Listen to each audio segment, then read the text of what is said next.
The festival started with a charity project aimed at addressing the water problem at the AME Zion cluster of schools in Cape Coast by donating a comprehensive water system. During the presentation, the District Grand Master of the District Grand Lodge of Ghana, Right Worshipful Isaac Owulaku-Hood, emphasized that charity is a distinguishing characteristic of a Freemason's heart. Let me start by saying we belong to an organization, Freemasonry, which is one of the oldest and largest charity organizations. Our main principles are on integrity, respect, friendship, and charity. We are here this morning to exercise that principle, which we called the distinguishing characteristic of a Freemason's heart, which is charity. We are here to present this water borehole with a 10,000 liter to assist our sons and daughters in Oguaman. So without any further, I will humbly beg our Oguaman Osaberima Kwesiata II to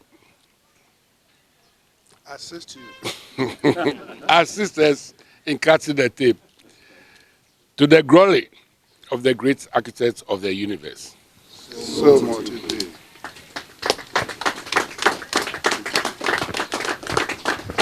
The Omahene of Ogua, Osaberima Kwesiata II, urged the school authorities and students to ensure that the donation is well maintained and put to good use. I'm here and there. I'm part of the Masons and I'm part of Cape Coast. So, to the great architect of the universe, we say thank you for enabling us to continue your work. We pray that you continue to give us the strength, the wisdom, and wherewithal to continue to demonstrate to the world the spirit of charity which you have imbued in us. So we thank you and all the best to all. And may I also add, to the school, through you. Normally, when things like that are presented to two organizations, it's nice, fine. Come next month. Because of misuse and not paying attention to instructions, you spoil whatever has been given. So please take good care of it, maintain it, so that come next year, those who will come after you will still enjoy the benefits of this gift. So thank you. The assistant head of the school who received the donation expressed gratitude to the Freemasons for their timely intervention. We are grateful for this honor given us. And we are fortunate that this being the first time doing it in Central Region, our school has been chosen for this big foundation or charity that you've done for us. We are grateful for whatever you have done. God bless you. Thank you. The Gold Coast Masonic Hall in Cape Coast was the scene of main ceremony as members of the District Grand Lodge of Ghana gathered for the 2024 Festival of Institutional Lodges. The ceremony commenced with the arrival of the District Grand Master, accompanied by his delegation.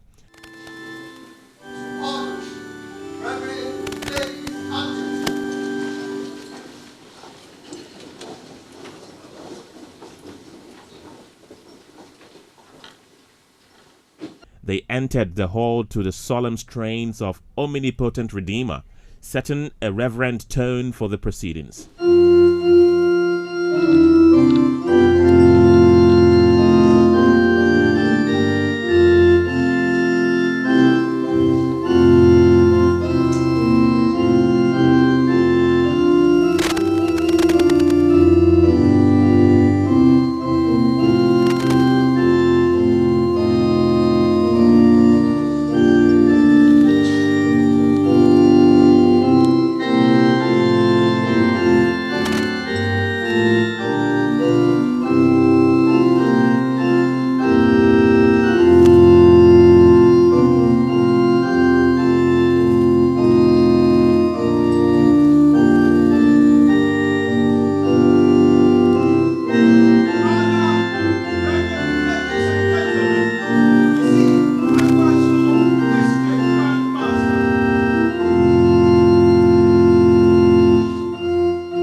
Chairman of the Festival Standing Committee, Ambassador Dr. William George Mensah Branford, delivered the welcome address. District Grand Master, Right Worshipful Osaberima Chrisata II, Ogwamanhin,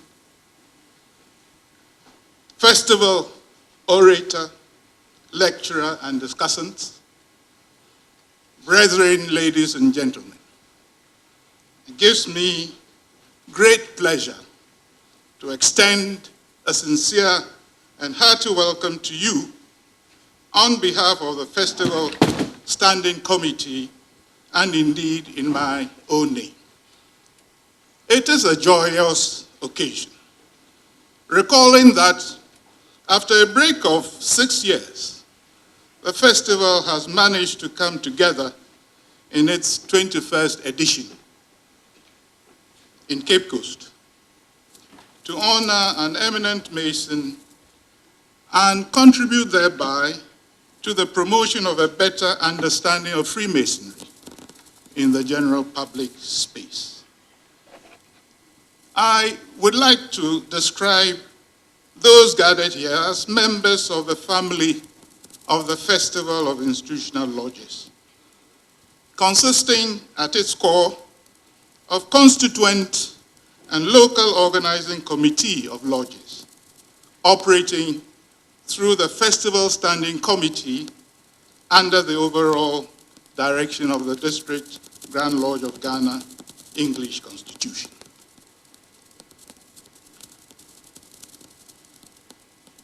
The highlights of this edition include the donation of a charity project consisting of a borehole water system to the AME Zion cluster of schools here in Cape Coast, a dedication address in honor of the late worshipful brother Francis Lodowick Bartels, a lecture on the topic Freemasonry and Religion, Dispelling the Myths, Distilling the Truth, followed by renditions from the Islamic and Christian perspectives about the lecture, and concluding with a moderated general discussion. Let me conclude by mentioning those who have graciously agreed to speak at this festival. Dr. Andrew Anania Kutu will deliver the dedication address. Ambassador Mrs. Agnes Agriolins is the festival lecturer. Worshipful Masters Muhammad Seidu and Perry and Domensa are the discussants. And you all, brethren, ladies and gentlemen, you are recognized as the esteemed festival audience. This was followed by a dedication prayer from the festival chaplain, Brigadier General Moses Ayer, invoking blessings on the event and its participants. We humbly beseech thee to bless us in the purpose of our festival. We thank thee for the life and example of our late distinguished brother, Francis Ludwig Bartels, to whom this festival is dedicated. Grant that the example set by him and other departed and worthy brethren may so inspire us that the work begun by them in thy name may worthily be continued by us to the honor and glory of thy most holy name. So,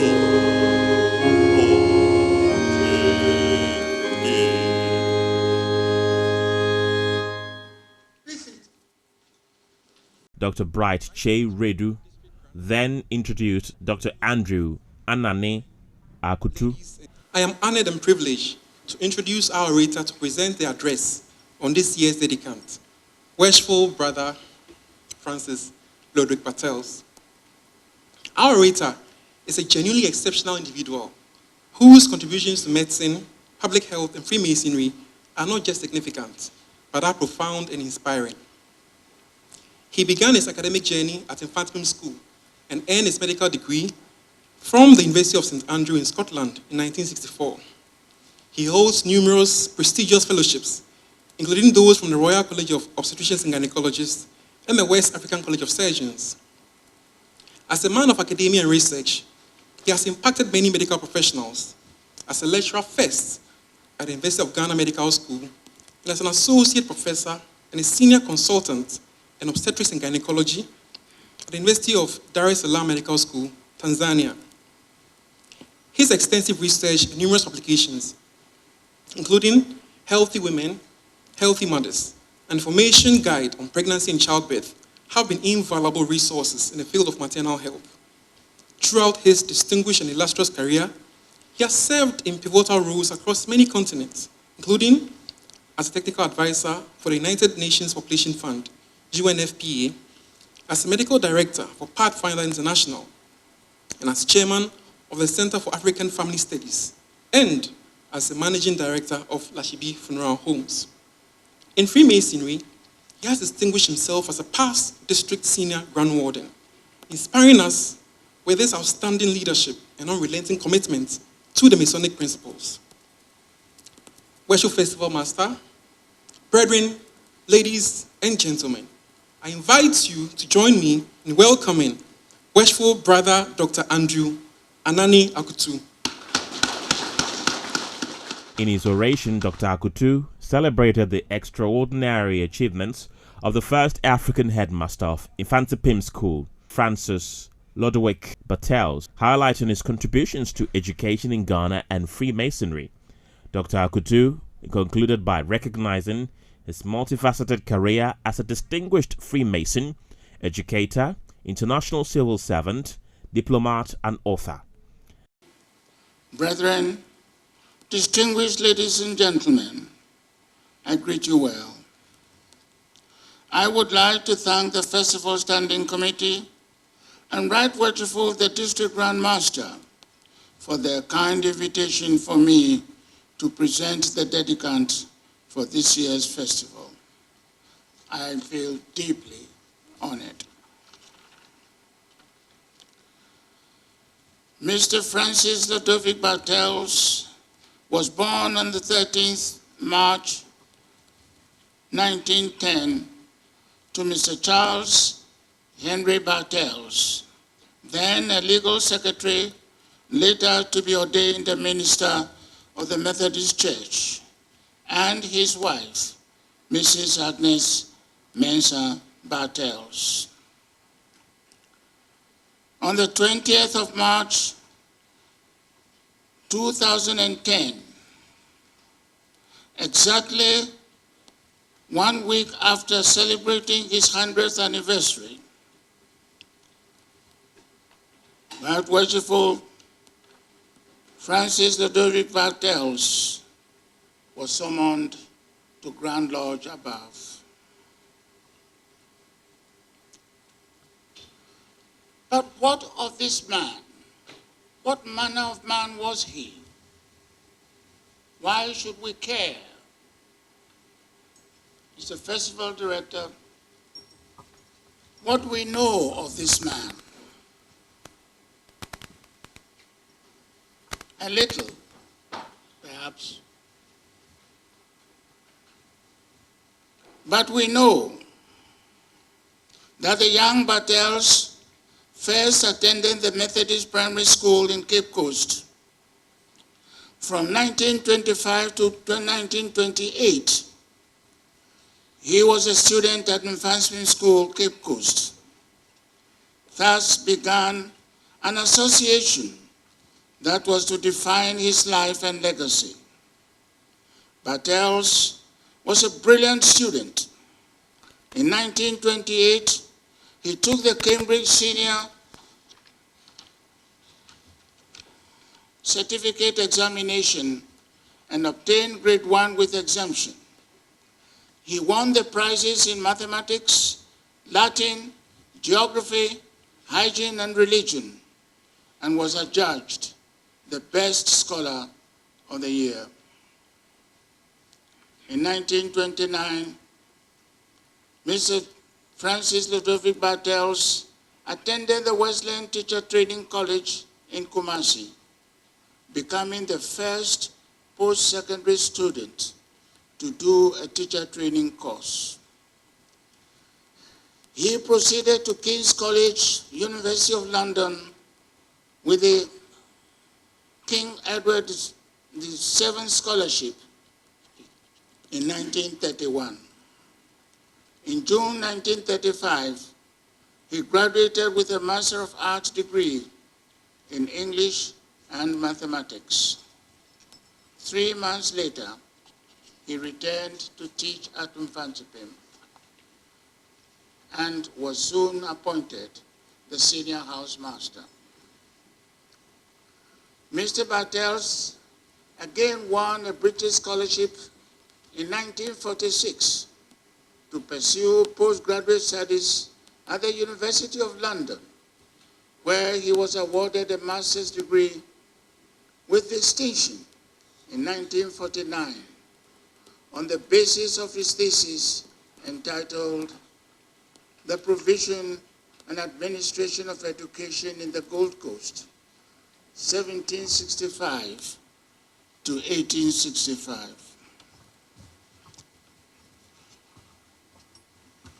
Mr. Francis Ludovic Bartels married Madame Ellen Phillips, the sister of the Right Worshipful Brother James Villiers Led Phillips, OSM, past District Grand Master for the Masonic District of Ghana in 1988 to 1998. They had 5 children, 4 girls, namely Mrs. Agnes Agriolins, Miss Carlian Bartels, Miss Wilhelmina Cummins Palmer, Miss Margaret Reed Bartels, and a boy, Francis Ludovic Bartels Jr., now deceased. Mr. Francis Ludovic Bartels was from a very high pedigree of Masons. His great-grandfather, Brother Charles Bartels, was a founding member and a junior deacon at the consecration of the Gold Coast Lodge, number 773, in April 1859. But it was his uncle, Worshipful Brother J.P. Addison, past Assistant Grand Standard Bearer of the United Grand Lodge,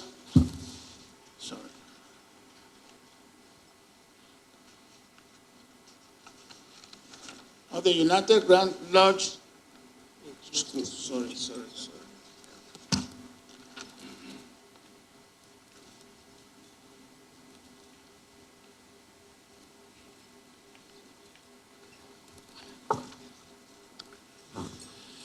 of the United Grand Lodge of England, who introduced the young Bartels to the Gold Coast Lodge. Mr. Bartels was initiated into Freemasonry on the 26th of February 1945 and raised to the sublime degree of a Master Mason on the 21st of May 1945. He ascended to the throne of King Solomon as the worshipful master of the lodge in 1956. During his Masonic career in Ghana, his primary focus was research into the mysteries of Masonic tenets and practices. He was particularly concerned with the mastery and faithful performance of Masonic rituals. Not surprisingly, he became a founder of Mfantsipim Lodge, the first school lodge in the Gold Coast, now Ghana. He was promoted to past District Grand Senior Warden in the District Grand Lodge of Ghana. He was often the organist at major Masonic events. At the annual investiture of United Grand Lodge of England on 28 April 2004, it pleased the most worshipful, the Grand Master, His Royal Highness the Duke of Kent, to appoint him to the rank of past Assistant Grand Director of Ceremonies. He also had a grand rank of past Grand Deacon in the French National Grand Lodge. In April 1961, worshipful Brother Bartels joined the United Nations Education, Scientific and Cultural Organization, UNESCO, and relocated to live in Paris, which was to remain his home for the rest of his life. On that occasion, the Right Worshipful Brother James William Stubbs, Grand Secretary of the United Grand Lodge of England, wrote to the then Grand Secretary of the French National Grand Lodge, Right Worshipful Brother Stanley Humbert, to introduce Worshipful Brother Francis Ludovic Bartels. Over a period of almost 45 years, Worshipful Brother Bartels was to become a member and later Worshipful Master of several lodges in Paris. These included St. George's Lodge number 3 and Felix Ibwe Lodge number 188, to mention two. Within the fraternity of Freemasons in Ghana, England, and France, Worshipful Brother Bartels was held in high regard and affection as an exemplary Freemason, and not many will dispute this judgment.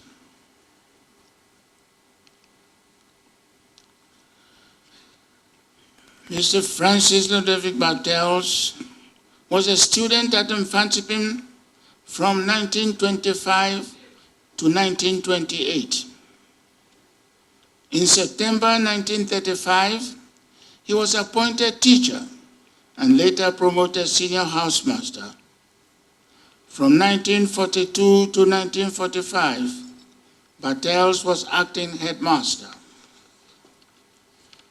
From October 1949 to April 1961, he was the substantive headmaster of Mfantsipim School, thus becoming the first Ghanaian or African to be appointed headmaster of the school. Indeed, he was the headmaster of Mfantsipim School for almost 17 years, the longest term of service of anyone before or since. Not only at Mfantsipim, but any secondary school in the history of this country. The period of his stewardship as headmaster marked what many historians, educationists, and alumni have described as the culmination of the golden era of Mfantsipim School. His personal influence and contributions were immense. Doubtless, there were many challenges and obstacles in running a school like Mfantsipim. There were several stakeholders, especially within the Methodist Church, who genuinely questioned the wisdom of entrusting the management of a school like Mfantsipim to an African. To his advantage, however, he had the full support of his mentor, former teacher, and immediate past headmaster, the Reverend Robert Allen Lockhart. Reverend Lockhart had laid a solid foundation of infrastructure, as well as unambiguous guidelines for the growth and development of Mfantsipim. On his part, Francis Ludovic Bartels was to bring to bear the advantages of solid preparation and grooming for the task ahead. He posed several serious questions to help define the way forward. Why Mfantsipim School? What was it all about? What were the legitimate expectations of the principal stakeholders, namely the government, the Methodist Church, the communities beyond the walls of the school, and parents of the students of the school? Were these expectations compatible? Dispassionate analysis of answers to these questions provided a framework for management and administration. For Mrs. Francis Ludovic Bartels, however, the most important issues were related to the aspirations and expectations of the young people under the care of the institution. To him, the main purpose of the school was the development of the minds and the moral education of those entrusted to his care as headmaster. Mfantsipim, as he saw it, was a community of learners and teachers with a single shared purpose, which was to create an environment which, to paraphrase a well-known Masonic injunction, would enable every pupil to exert those talents wherewith God has blessed him, as well to his glory as the welfare of his fellow creatures. Testimony to the success of his devotion and the enormous influence he had on the minds of generations of Mfantsipim students is the deep respect and affection of his former students many years after they had left school. The inscription on his bust, mounted at the foot of the hill to the school by the 1958-1960 year group, which said, "He sought to make us greater than himself," says it all, and for all time. Although it was to his beloved Mfantsipim that his name will forever be attached, and which defines his life and legacy, Mr. Bartels had a huge influence on the whole field of education in the Gold Coast, now Ghana, for which he will be remembered. Among his achievements was the establishment of the Conference of Heads of Assisted Secondary Schools, CHAS, through which, as secretary and later chairman, he was able to advise, guide, and influence younger colleagues. In recognition of his unparalleled contributions and influence on education in the Gold Coast and Africa, Her Majesty Queen Elizabeth II of the United Kingdom awarded him the Most Excellent Order of the British Empire, OBE, in 1956. In 1989, the University of Ghana awarded him the honorary degree of Doctor of Laws. In April 1961, Mr. Bartels accepted an appointment with the United Nations Educational, Scientific and Cultural Organization, UNESCO.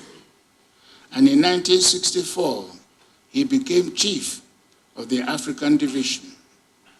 In 1967, he was appointed advisor to the Assistant Director General on Education in Africa.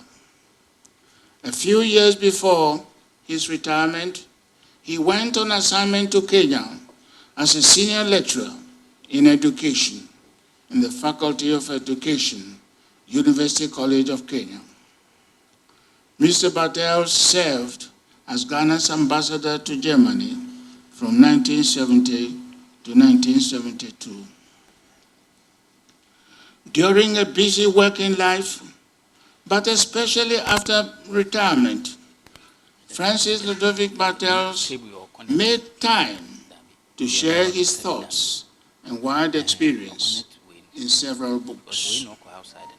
These include The Roots of Ghanaian Methodism, published in 1965, The Persistence of Paradox, Memoirs of F.L. Bartels in 2006, Journey Out of the African Maze, Indigenous and Higher Education in Tandem in 2008.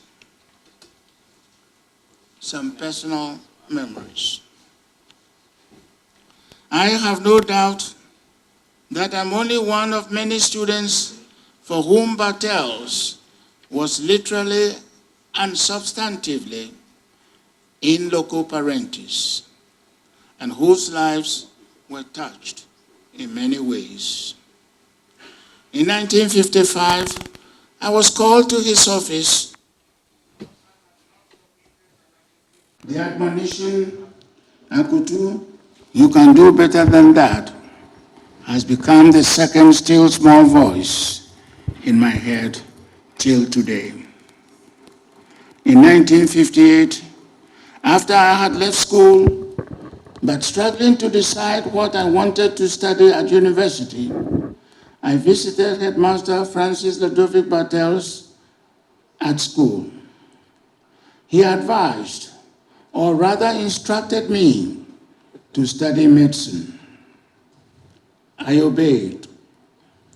I am grateful I did. Over time, the nature of our relationship changed. We became friends of sort, and he invited me to write the foreword to his book and memoirs, The Persistence of Paradox. For some time now, I have been engaged in efforts to publish what I think will become the definitive contribution of Francis Ludovic Bartels to education in Ghana. His manuscript, entitled Mfansipim, A Headmaster Remembers. I believe this will change the discourse about education in Ghana. In conclusion, Worshipful Festival Master, Right Worshipful the District Grand Master, Right Worshipful Brother Isaac Owulaku Hood, Brethren, Ambassador Agnes Abriolins, oldest daughter of the dedicant, first female career diplomat to be appointed ambassador, and our festival lecturer, distinguished ladies and gentlemen, friends, I have the singular honor to present to you Worshipful Brother Francis Ludovic Bartels, OBE, BA, MA, LLD honoris causa, a man of many parts, distinguished and eminent Freemason, teacher and educationist, an international civil servant, a diplomat, and an author as the dedicant for the Festival of Institutional Lodges of Anno Lucius 6024. I thank you for your attention.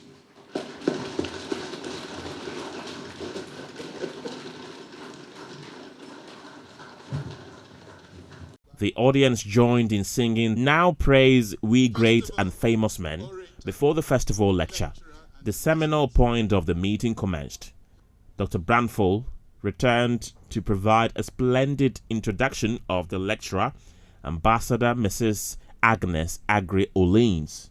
Brother Soberima Kwisata II, Ugwamahim, distinguished guests, brethren, ladies and gentlemen, let me start by acknowledging the presence of the matriarch of the District Grand Lodge of Ghana English Constitution in the person of Mrs. Rachel Phillips.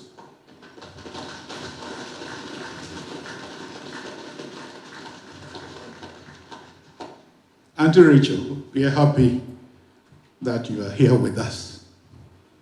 And Brenda, thank you for bringing her over. The opportunity to introduce our esteemed festival lecturer has forced me to engage in a bit of retrospection, and I trust you will not be too critical of me for what I am about to reveal. I first got to know Miss Agnes Yahan Bartels, as she was then called, while growing up on Mfantsipim campus.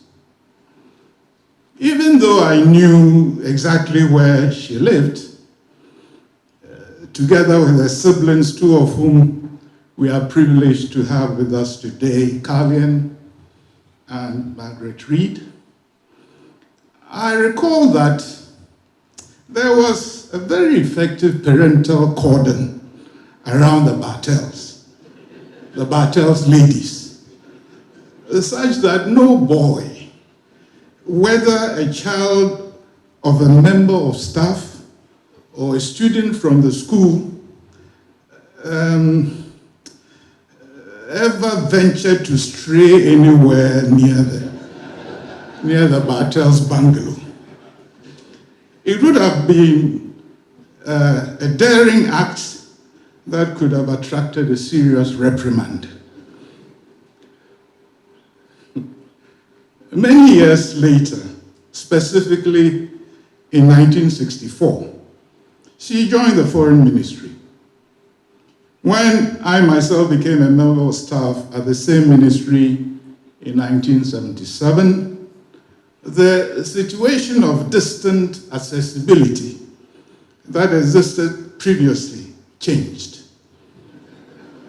And many a staff member can attest to the fact that I was privileged to now refer to her as Big Sis. I'm happy to confirm that our festival lecturer attained a high mark of professional achievement at the Foreign Ministry. Indeed, she holds the enviable record of being the first Ghanaian female career officer to have been appointed ambassador.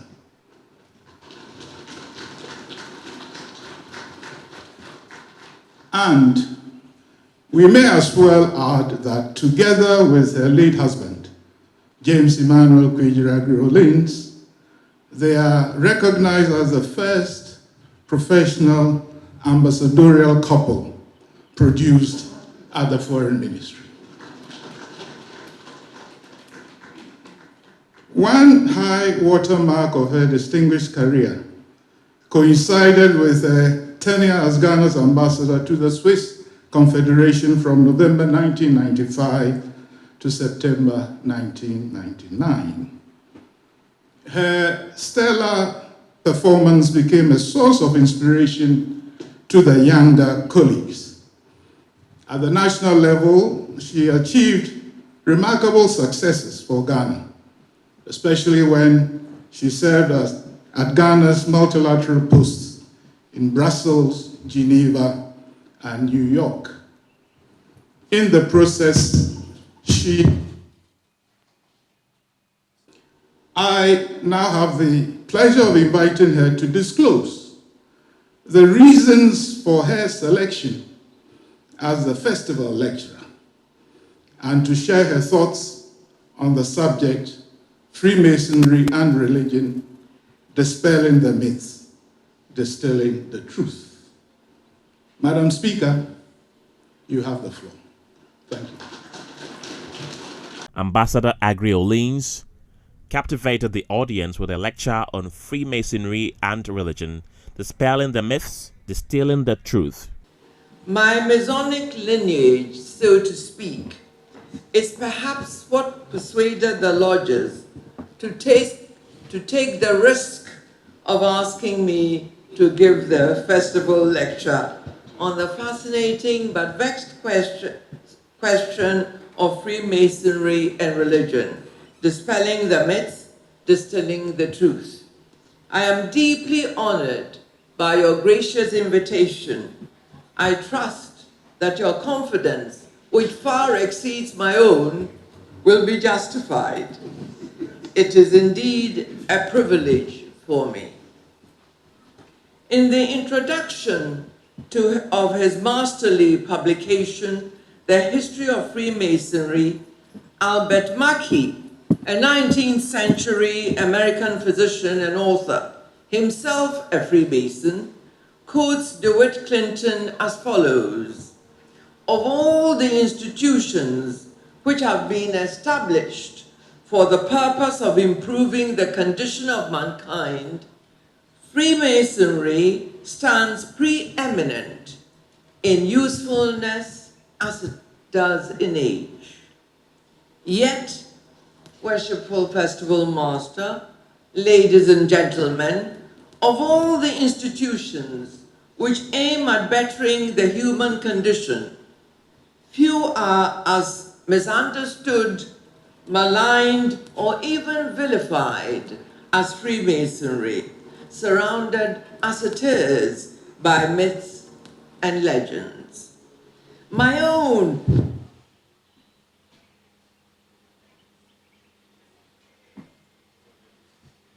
Freemasonry was the eternal recitation of the ritual by my father in preparation for a Masonic meeting. The little books written in red and black were mysterious to a little girl. We understood as children that those books were sacred, not to be touched. If we as much as set eyes on them, we would go blind. These books were hedged and hallowed by secrecy. And then there was few who brought the summons. A very dark-skinned, middle-aged man, Few was always traditionally clad in black. His appearance to us not only symbolized mystery, but also served to emphasize the secrecy surrounding the fraternity, of which he was a proud and faithful servant. Few would stand at the bottom of the staircase until one of us plucked the courage to receive, almost snatch,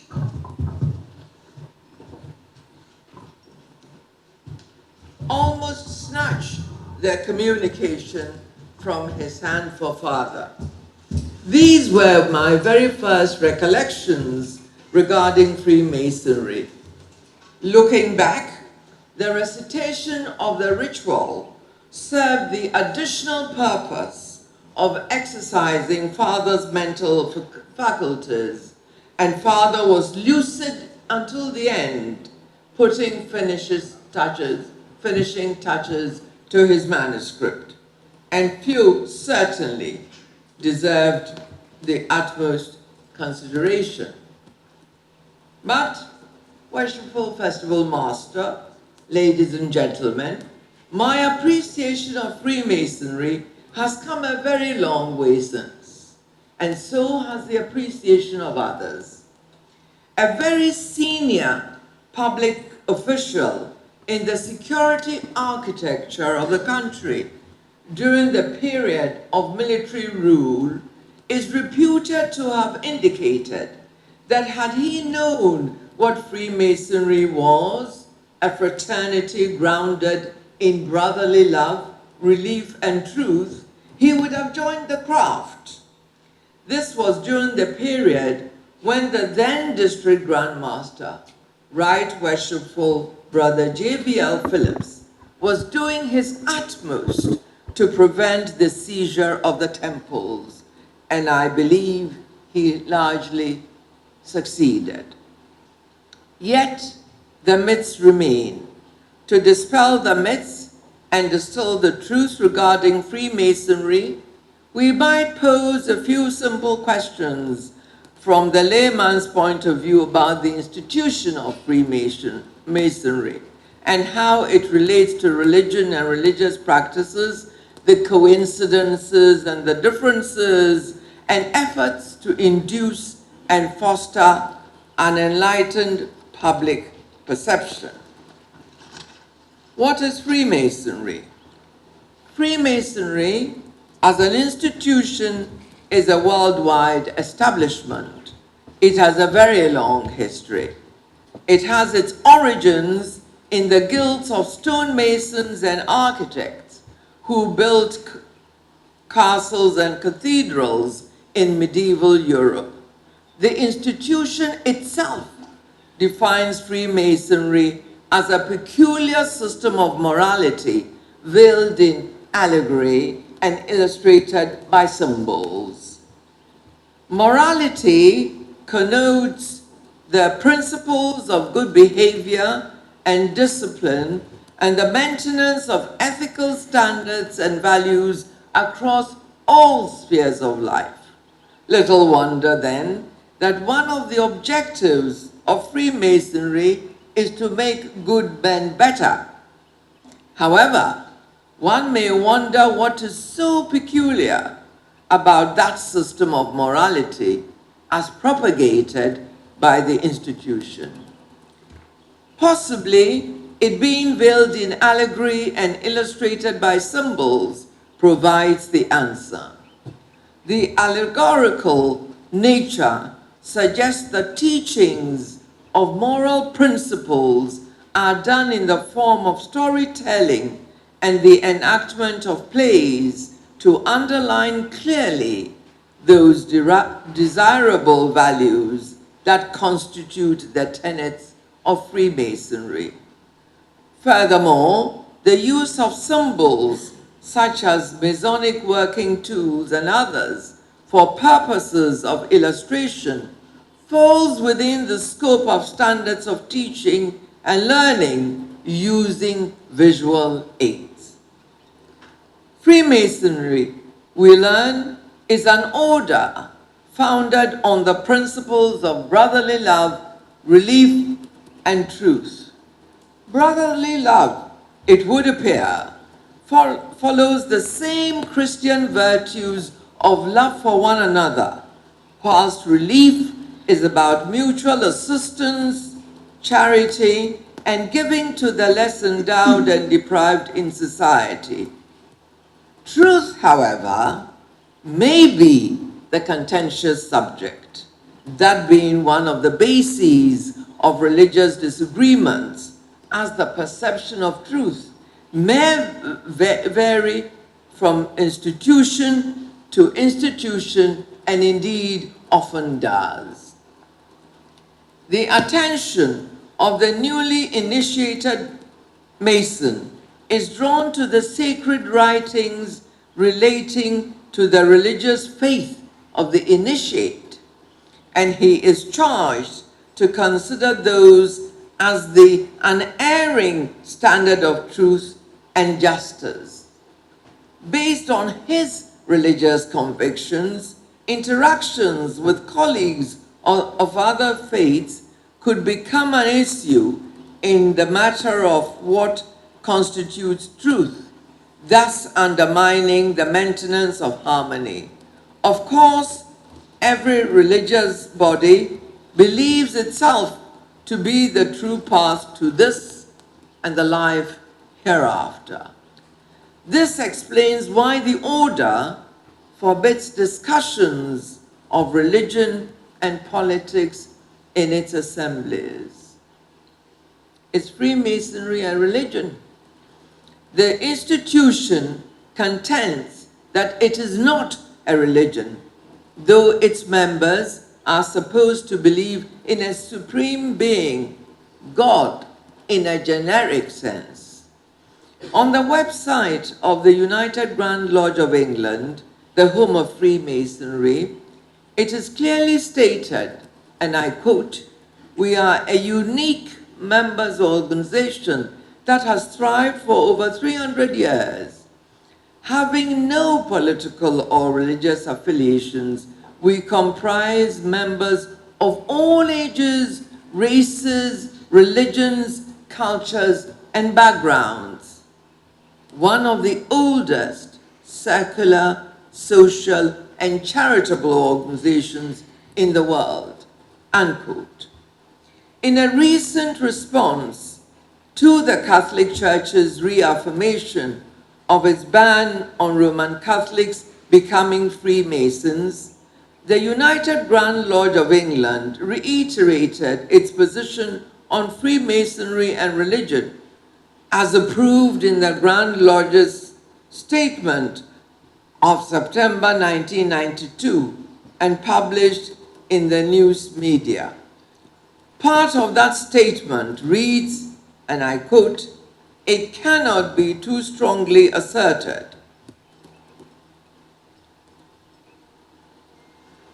that Masonry is neither a religion nor a substitute for religion.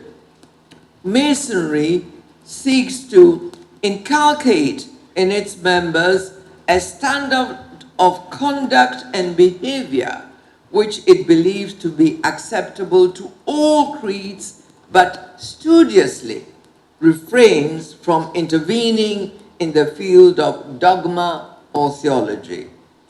Masonry, therefore, is not a competitor with religion, though in the sphere of human conduct, it may be hoped that its teaching will be complementary to that of religion," unquote.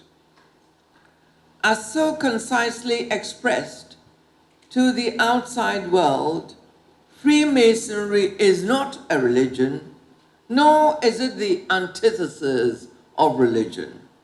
But somehow, some ceremonies within its lodges tend to reflect religious practice in a way which is probably peculiar to the order, such as the singing of well-known Christian hymns, even if they are sometimes substituted by Masonic lyrics, the saying of prayers led by chaplains, and the presence of an altar on which is displayed a Holy Bible. Furthermore, there are constant references to the Supreme Being in various forms, the great architect of the universe, the great geometrician of the universe, the great overseer of the universe, the supreme commander of the universe, the Most High, etc. All this is in the public domain. Most often, however, such information is misinterpreted by the non-Freemason. Be that as it may, I believe that singing hymns and saying prayers alone coupled with the invocation of the various names of God during meetings, do not necessarily render an organization a religion or a religious body. Furthermore, in assuming obligations, the new Mason is assured that whatever vows he may have entered into would not in any way impede or meddle with his civil, moral, or religious duties. This being a further declaration reflecting the secular nature of Freemasonry, an institution free of religious or political imposition. The question of whether it is a secret society is always debunked with a straightforward answer no. It is not a secret society, but rather a society with secrets, like other societies and institutions. What is religion? Worshipful Festival Master, ladies and gentlemen, the raft of definitions from the concise Oxford Dictionary to the Roman Catholic Encyclopedia and by Islamic scholars and philosophers have a common theme of faith in and worship of a supreme being on whom man is dependent and of whose powerful help he feels the need. All of them connote spirituality and morality, which are believed to be essential for human development. Might it be that the critics of Freemasonry, observing the activities of the institution and taking into account the various definitions of religion, would conclude that Freemasonry is indeed a religion? Furthermore, given the spiritual beliefs and practices of our societies, could there be a fear of Freemasonry as a powerful global body capable of competing with religion and leading the faithful astray? In any case, who and what are Freemasons? Freemasons are a group of men who have come together, having joined the order in accordance with given qualifications as specified by the administrative body. The Freemason must be over 18 years of age, believe in a supreme being, be of sound mind and judgment, just, upright, and with strict morals. He must be ready to accept and be guided by the fundamental principles which constitute the character of the institution: integrity, friendship, respect, and service.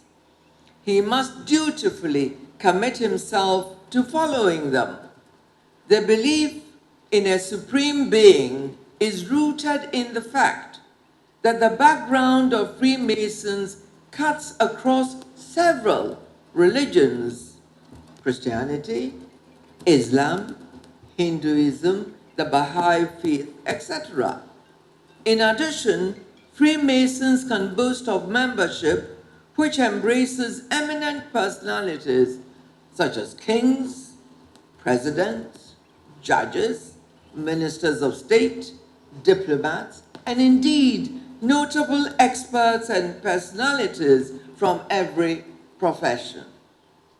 One of the distinguishing characteristics of Freemasons is the ability to live and work together in harmony and concord, pleasing each other, being happy, and communicating happiness, irrespective of religious differences, political affiliation, social status, or financial standing. Worshipful Festival Master, ladies and gentlemen, if ever there were any star attractions to wanting to be a Freemason, I believe that they would center on the joy of being together with friends of different backgrounds in pursuit of common objectives. That brings to mind how non-Masons become Freemasons and whether they are able, having gained admission, to develop themselves sufficiently to represent the ideals of Freemasonry. I must mention this because I believe that many persons may not necessarily know much about the order before declaring their intention or accepting to join. Some may therefore enter the order with their own skewed perceptions regarding particular benefits, with a predetermined agenda, only to be disappointed and end up not portraying the better person the institution seeks to make of them. How does the institution portray itself to the general public? It would appear that the order basically presents itself to the public as a fraternal, men only, benevolent society through its focus on charity work. Often, when the order features in the media, it is about donations to the needy or support for selected communities. Indeed, the headquarters of Freemasonry is advertised as one of the oldest and charitable organizations in the world. This is my water, distinguished water keeper.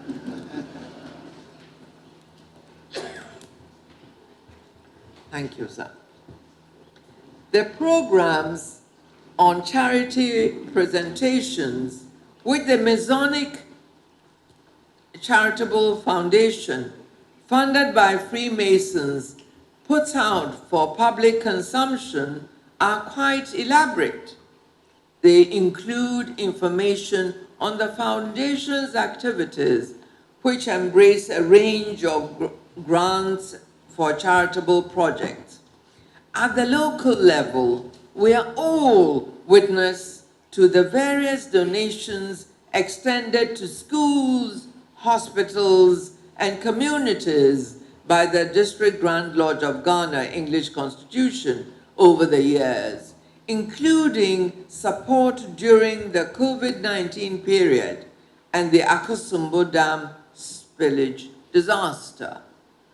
Only this morning, as part of this year's celebration of the Festival of Institutional Lodges, the District Grand Lodge of Ghana has provided a borehole system to supply non-potable water to the AME Zion cluster of schools to address some of their basic needs. In contrast, very little or nothing is said publicly about what actually happens during meetings or ceremonies behind closed doors in what used to be called temples, but are now redesignated as halls, possibly because of the backlash regarding the public perception of Freemasonry as a religion. To that extent, might it be said that the self-imposed secrecy which surrounds the meetings and ceremonies is what leads to the wild speculation by the public, which endeavors to fill the vacuum in information, hence the so-called secrets of Freemasons. What is the public perception of Freemasons? Somehow, the general populace who are not Masons, particularly in our part of the world, at the mention of the word Freemason evokes some kind of awe akin to mysterious, mystical, or occult practices. One only needs to browse through the social media to be inundated with videos, films, adverts, and spurious claims regarding the powers of Freemasons, a tool which fraudsters employ for their own deceitful and dishonest purposes. Some, however, view Freemasons with a deep sense of reverence, seeing them impeccably dressed in their black suits, driving beautiful cars, wining and dining at exquisite locations. Even for this category of observers, there is a belief that there must be something in Freemasonry which opens the door to wealth and success. Generally, there is a lot of negativity in public thinking about the activities of Freemasons in Ghana, to the extent that many religious bodies do not relent in their criticism of the nature and character of the fraternity. The main bone of contention is whether Freemasons, believed to be a cult, are not hiding behind the notion of a benevolent society, such as the Rotary or the Lions Clubs, whose activities are openly known, to promote their secret brand of religion. Why are religious bodies so adversely critical of Freemasons? Ghana abounds in religious bodies which serve a population composed approximately of 71% Christians, 20% Muslims, and the others. The principal Christian churches are the Roman Catholic, the Methodist, the Anglican, and the Presbyterian churches, as well as the Church of Pentecost. In addition, there is a raft of charismatic, spiritual, and other religious groups littered across the country, all of which draw on the faith of their followers and do influence their perception of some institutions and people such as Freemasons. Their main attack is that Freemasonry is occult and satanic, but have no proof to support that contention except to refer to special rings, handshakes, regalia, and the secrecy shrouding their meetings, which are always held behind closed doors. Of the principal religious denominations, the Anglican Church is the most accommodating of the tenets of Freemasonry. The Church is supportive of the institution, and some of its reverend ministers are active members of the fraternity. The biggest religious body and severest critic of Freemasonry is the Roman Catholic Church. It has opposed Masonic lodges since 1717 and has no fewer than 11 popes condemning it over the years. The Church debunks the idea of Freemasonry being a benevolent and charitable organization, especially when comparing the fraternity with the Rotary and Lions Clubs, or with the Catholic groups, the Knights of Marshall and the Knights of St. John International. Among the many reasons adduced against Freemasonry is that the order uses the Bible placed on an altar, quotes passages from the New Testament for its rituals, and yet omits the word Christ from the text. Furthermore, and I quote, Freemasonry's degrees did away with Christian prayer and any references to Catholicism. A Mason was now required to believe only in the deistic great or grand architect of the universe and an afterlife, unquote. The Church reiterates its position that Freemasonry is a religion in its own right and category, with doctrines which are not compatible with Christian beliefs.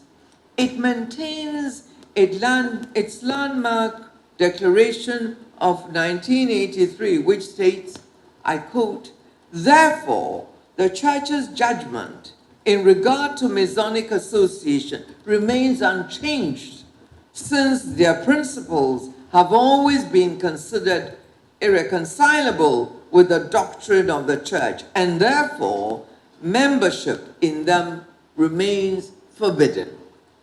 The faithful who enroll in Masonic associations are in a state of grave sin and may not receive Holy Communion," unquote. Indeed, the Roman Catholic Church considers that Catholics who are Freemasons stand the risk of excommunication if they do not cease being members of the fraternity. The following is part of introductory comments in an article in the New Catholic Encyclopedia, powerful financial organization operating under the guise of an all-encompassing religion, generally open, at least at some levels, to everyone but atheists. Their goal is the domination of the world from a deistic perspective, deism being a movement or system of thought advocating natural religion, emphasizing morality, and in the 18th century, denying the interference of the Creator with the laws of the universe. Allegations are further made about Freemasonry seeing itself not only as a religion, but as a universal religion, while considering Christianity as simply one of the many sects. Another prominent Mason, also a 19th century American author and a writer on Freemasonry, is often quoted by the Church to make its point. Albert Pike describes Freemasonry as follows, I quote, "It is the universal, eternal, immutable religion such as God planted it in the heart of universal humanity. Masonry propagates no creed except its own most simple and sublime one, that universal religion taught by nature and reason," unquote. Pike further states, since Masonry embraces the religions of the world, it cannot require belief in Jehovah, for this would exclude the most of the world. In order to accept Masons who believe in pagans, they require belief in a God or a supreme being, unquote. These are but a few of the thoughts that infuriate the Catholic Church and cause it to distance itself from and condemn Freemasonry. On the other hand, the Methodist Church of UK in 1985 issued guidance to the Methodist faithful, advising those who wanted to remain Freemasons to declare their membership in order to remove suspicion and mistrust. Furthermore, the directives were given denying Freemasons the use of Methodist premises for any Masonic-related meetings, services, or any other purposes. Worshipful Festival Master, ladies and gentlemen, it would be recalled that in December 1999, 6 Freemasons of the Royal Arch Chapter of Ghana, Irish Constitution, filed a writ at an Accra High Court against the Presbyterian Church of Ghana, seeking to compel the church to withdraw from circulation a report concerning the lodge. It was about a decision by the church to ban paid agents and elders, as well as all members of the church, from being members of lodges and other secret societies, and that those who were already members would have to consider withdrawing their membership from those societies. The Freemasons won the day in terms of the High Court ruling in their favor, thereby virtually endorsing one vital affirmation in their pleadings, that lodges are friendly and not religious societies, and that they have neither dogma nor theology and do not preach salvation. An appeal to a higher court by the Presbyterian Church against the High Court decision fell flat. Against this background, it would appear that the big Orthodox Christian churches, except the Anglican Church, are embarked on a crusade against one big organization that styles itself a benevolent society rather than a religion.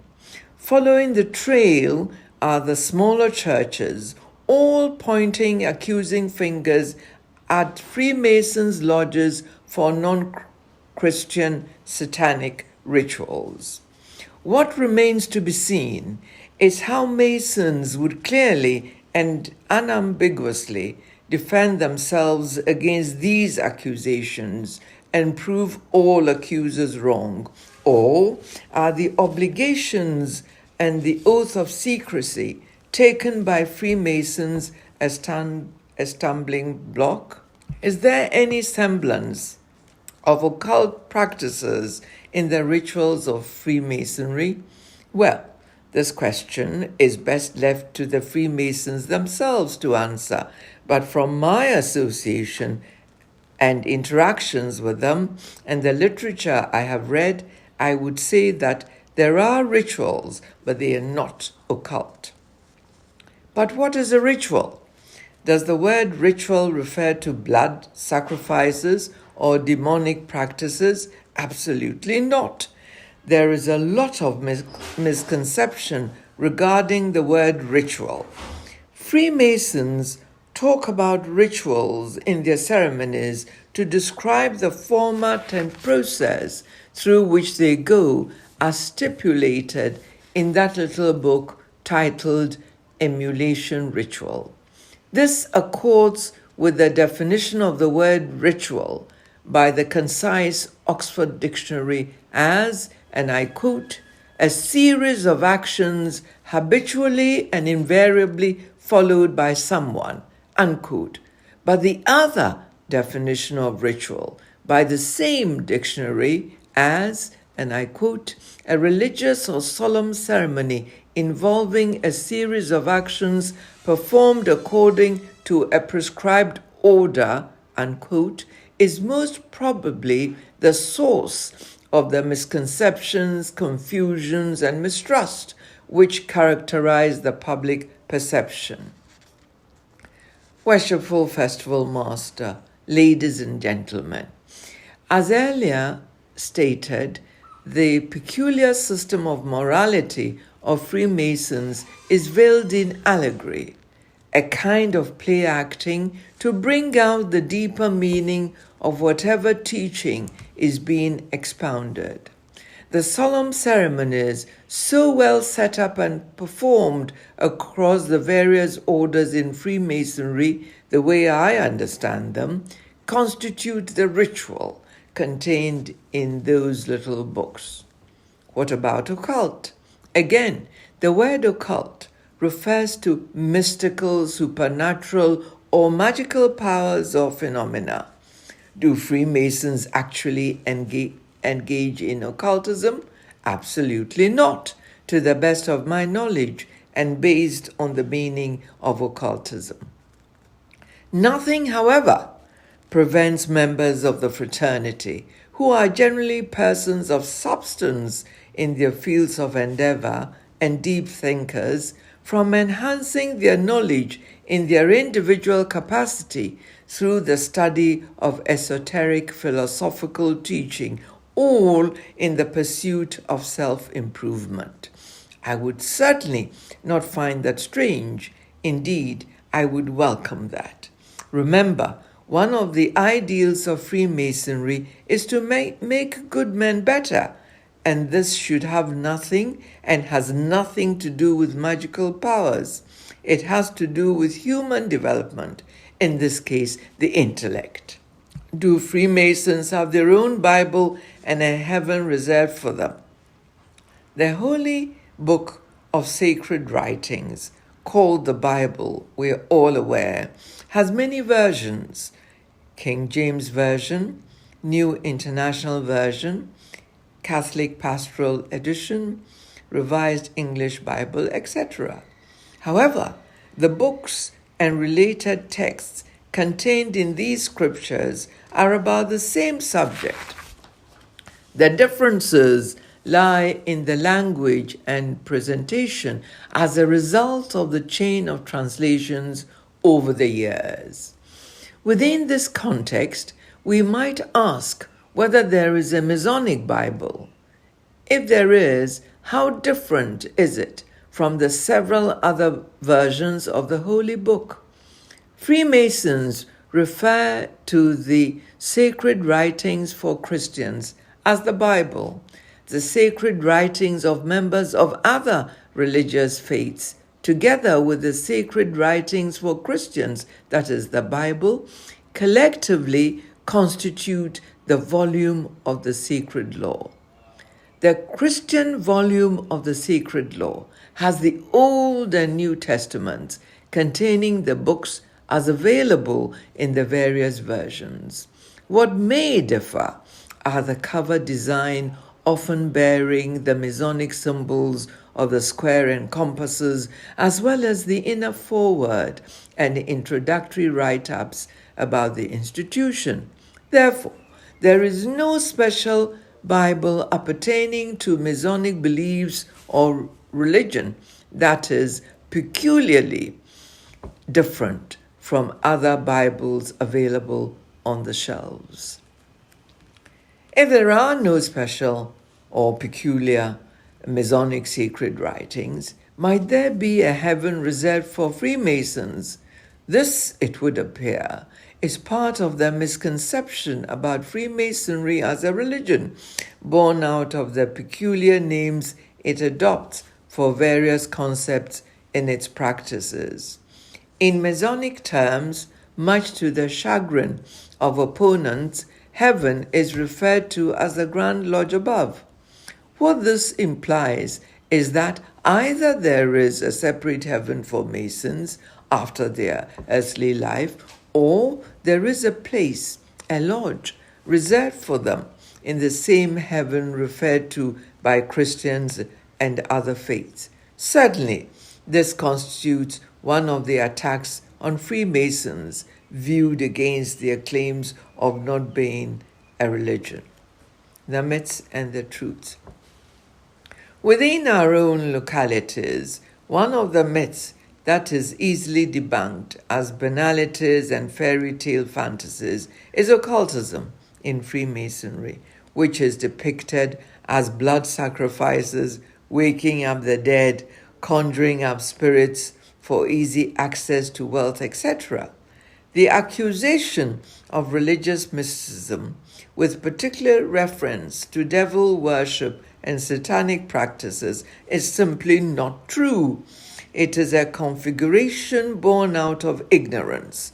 Freemasonry is not a secret occult group that holds answers to everything through supernatural powers.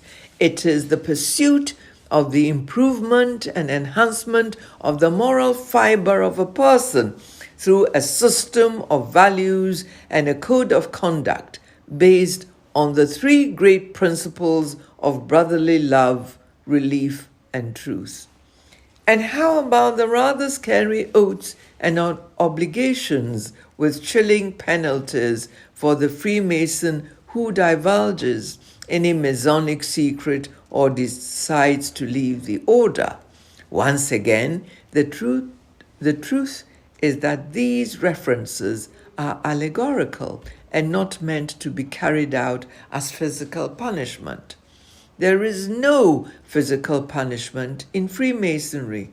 A Mason can resign from Freemasonry with or without a reason, and nothing evil will befall him. I have already mentioned the so-called Masonic Bible, which is supposed to bear messages skewed towards Masonic beliefs. It is clear that apart from the nomenclature, the Bible used by Masons in context is no different from the several other versions of the sacred book used by religious organizations throughout the world. The same holds true for the Muslims' Holy Quran or the Hindu Vedas, etc. They all fall under the title volume of the sacred law. Similarly, every religious faithful aspires to join his Maker in heaven after this earthly life. Masons, in their various religious beliefs, also crave to do the same, but only refer to heaven in Masonic terms as the Grand Lodge above. The truth of the matter is that Freemasonry does not force any religious belief on anybody. On the contrary, it encourages its members to follow their religious paths and never fail to acknowledge and perform the duties they owe to God with that awe and reverence which are due from the creature to his creator. Freemasonry is in truth a fraternal and benevolent society in every respect, evidenced by the many charity works it carries out frequently around the globe.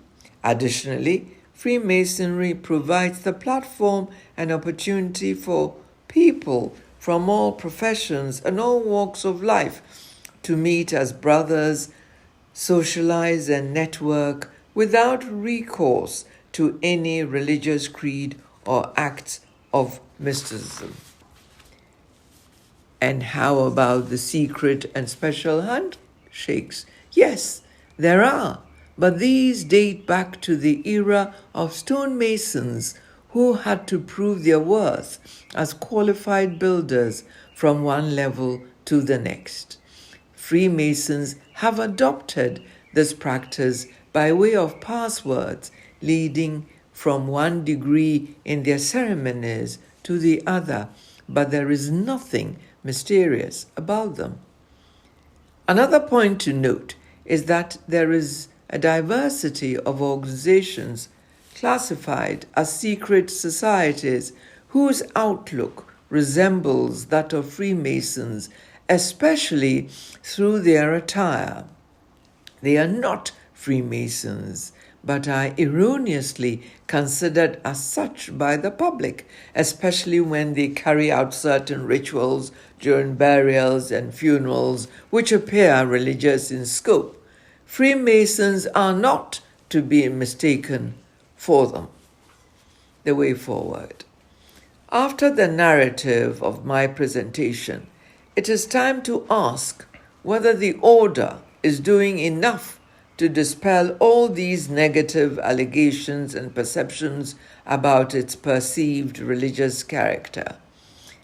Is there a more aggressive but diplomatic way of defending Freemasonry with concrete proof and references that would persuade the public of the true and positive nature of Freemasonry? It would appear that the current approach of press releases in reaction to allegations is not adequate. It is reactive and not proactive. On the local front, is it possible that beyond the statements made during charity donations, for example, concerted efforts could be made collectively and individually to penetrate communities for interactions purposely to dispel the several negative misconceptions and inaccuracies about the order? If so, how can it be done? And those secrets, can there be any modifications? Of course, as a kind of discipline, even amongst themselves, Freemasons are not entitled or expected to know what happens at the next degree which they are yet to attain. A more open door policy might curb the rumors of witchcraft and sorcery. But how do you do this, bearing in mind that the capacity to keep a secret is a requirement in many professions, including the diplomatic service? Non-disclosure agreements are a regular feature of the business world. No one seems to be troubled by them.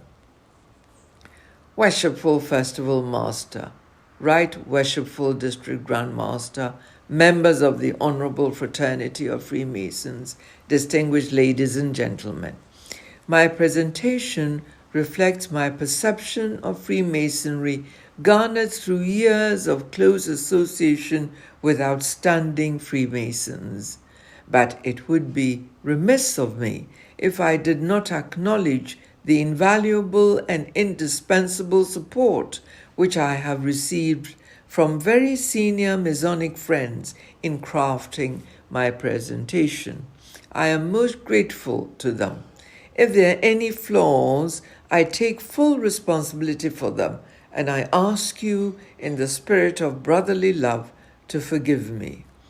Right Worshipful Brother Isaac Owulakohood, District Grand Master, I thank you and all the brethren for the honor done my father today, and thank you all for your gracious attention.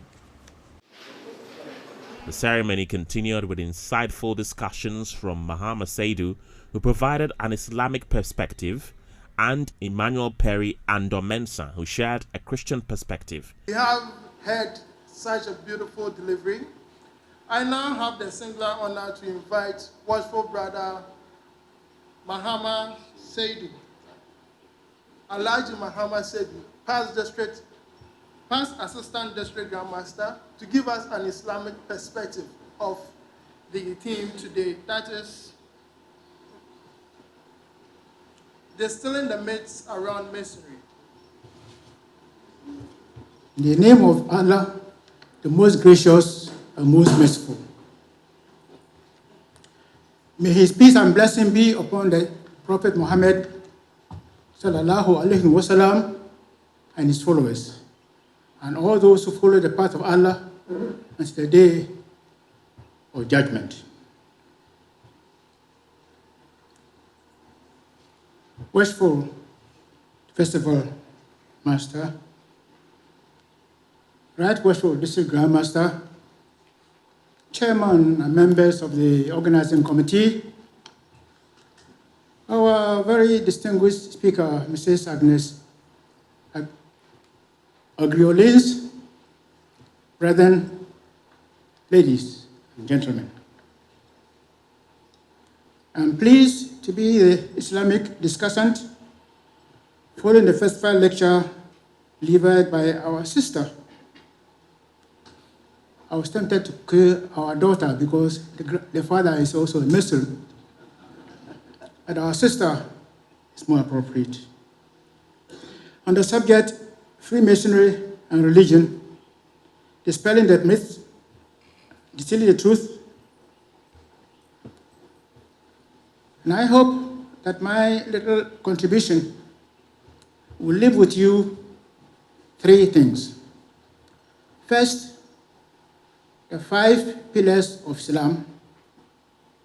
2, how these pillars, as compared to the workings of the Masonic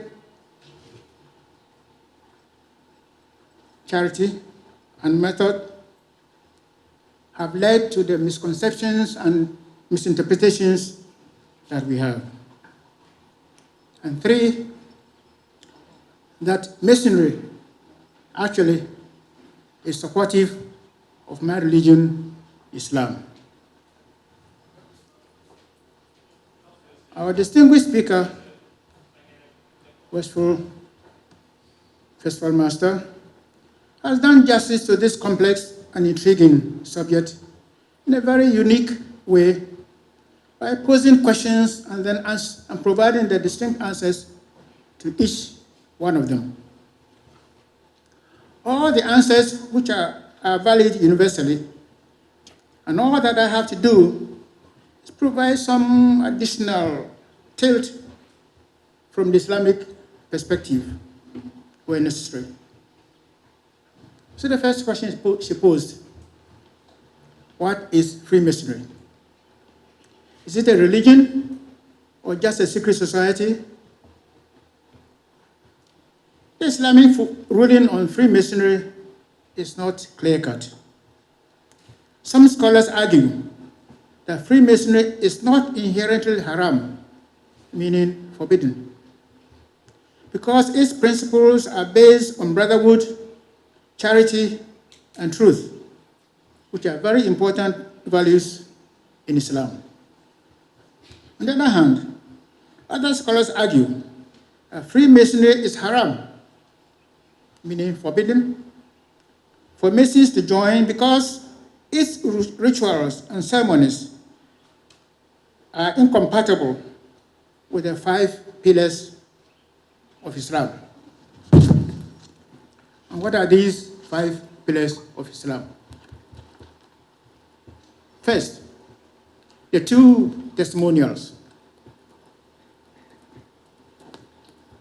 The first part of the testimonial is, and this all Muslims have to adhere to and swear to, are these.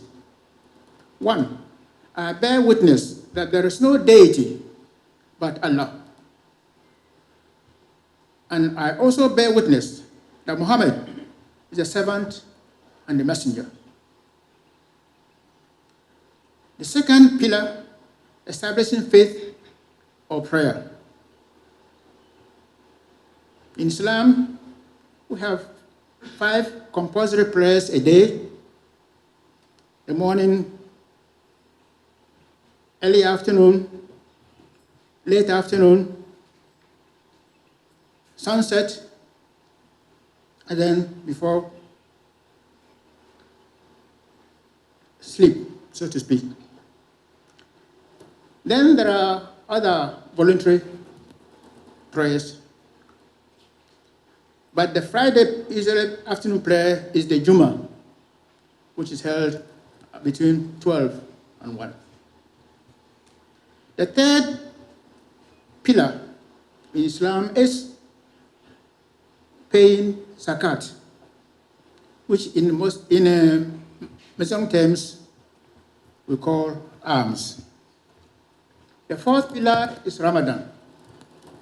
In the 9th month of the lunar year, Muslims are required to fast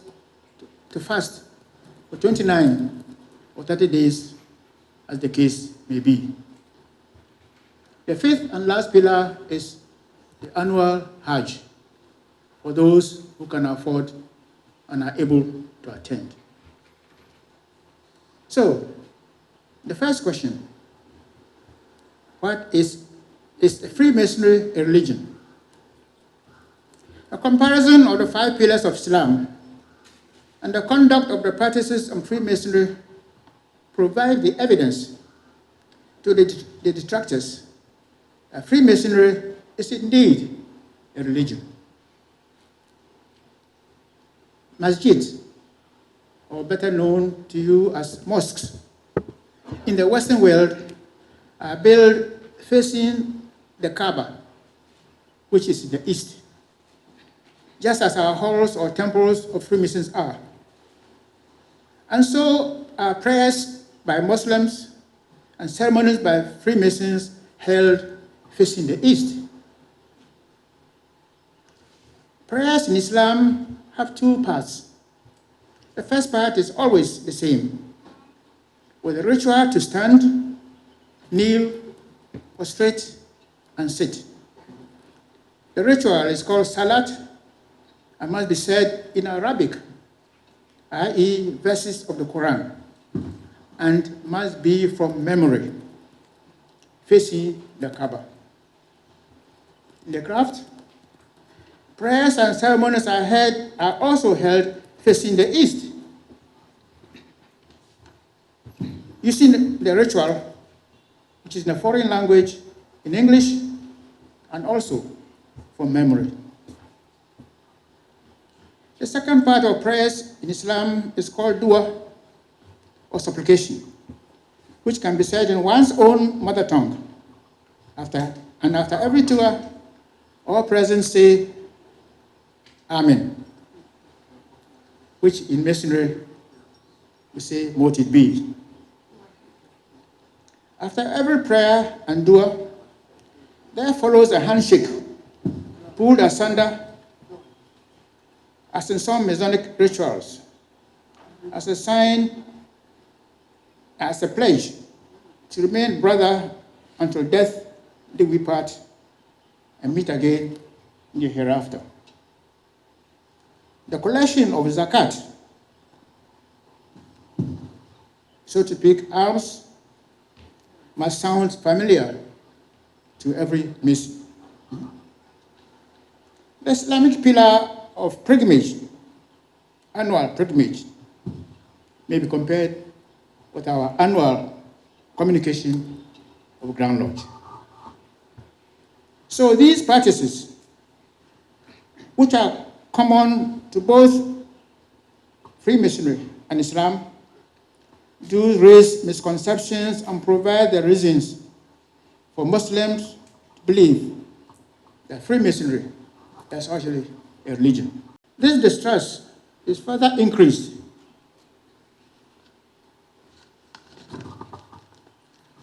from the fact that symbols, Masonic symbols, such as King Solomon's Temple, which gives the uninstructed world the erroneous impression that Masons are Zionists. It is serious enough for Masonry to have been brought into question in Malaysia in the late 70s.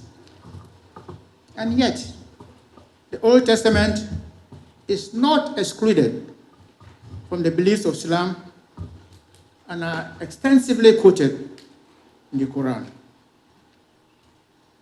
Next question, how does the institution portray itself to Masons, to Muslims? Freemasonry was born in an almost purely Christian society, with its ceremonial and ritual heavily influenced by Christian culture, and so making it difficult for Muslims to join. Freemasonry was, however, introduced to the Islamic world in the 1700s, with a settlement in the Muslim world of colonists who were Freemasons. The first Muslims to be initiated into the Brotherhood were mostly diplomats, students, and general merchants. Some of the Islamic countries to integrate Freemasonry are Iraq, Turkey, Egypt, and Morocco. In Turkey, the first lodge was established in 1721 in Istanbul by the Levantines under the first Ottoman Sultan, Sultan Murad V, who joined Freemasonry. The first Turkish Grand Lodge was established in 1856, but in 1876, the lodge was banned, but operated in secret until 1962, when it was re-established and reintroduced. In Iraq, Masonic lodges existed as early as 1917. This was after the First World War, when Iraq was under the British mandate, By the 1950s, 9 lodges were established. But in 1965, all lodges were forced to close following the changes after the revolution, during which period Saddam Hussein prescribed the death penalty for everyone who promoted Zionist principles, including Freemasonry. All Arab countries except Lebanon and Morocco. In Pakistan, all Masonic buildings were confiscated by government in 1972 by a ban placed on by the then Prime Minister Zulfikar Ali Bhutto. So, can a Muslim become a Freemason? My response is, any man can become a Freemason, no matter what the religion. However, as we have just seen, being a Muslim Freemason can bring with it some unintended consequences if you do not reside in a Masonic-friendly Islamic country. To us, the Masonic Freemasons, Freemasonry is a fraternal organization whose principles are based on brotherhood, charity, and truth, just as Islam does. So, Islam and Freemasonry are indeed compatible. Freemasonry may even be considered complementary to Islam, as its principles only go to reinforce Muslim brothers' own faith, contrary to the misconceptions by others. The distrust, as previously stated, also arises from the fact that some Masonic symbols, such as the Temple of King Solomon, are derived from segments of the Old Testament, which give the uninstructed Muslim the erroneous impression that Masons are actually Zionists.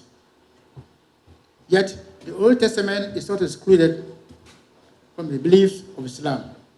Further, Masons are obligated to submit to the laws of the volume of the sacred law, which in the case of a Muslim brother in the craft is the Holy Quran.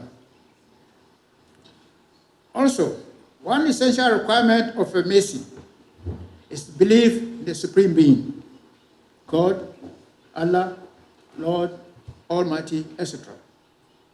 Actually, the term Islam means submission to the divine will and guidance of Allah, and to follow the divine laws. The one who follows the divine laws is called a Muslim. Therefore, Islam and Masonry have existed from time immemorial. So King Solomon is believed by us to have been a Muslim. In this context, we should reflect on the charge after initiation in Masonry, which at one point states, and I quote, "As a Freemason, let me recommend to your most serious contemplation the volume of the sacred law, charging you to consider it as the unerring standard of truth and justice, and to regulate your actions by the divine precepts it contains. Therein, you'll be taught the important duties you owe to God, to your neighbor, and to yourself. To God, but never mentioning his name, but with that awe and reverence which are due from the creature to the creator, and etc., etc., end of quote. That is why in Islam, that is exactly why in Islam, each time we mention Allah, we say the most gracious and most merciful.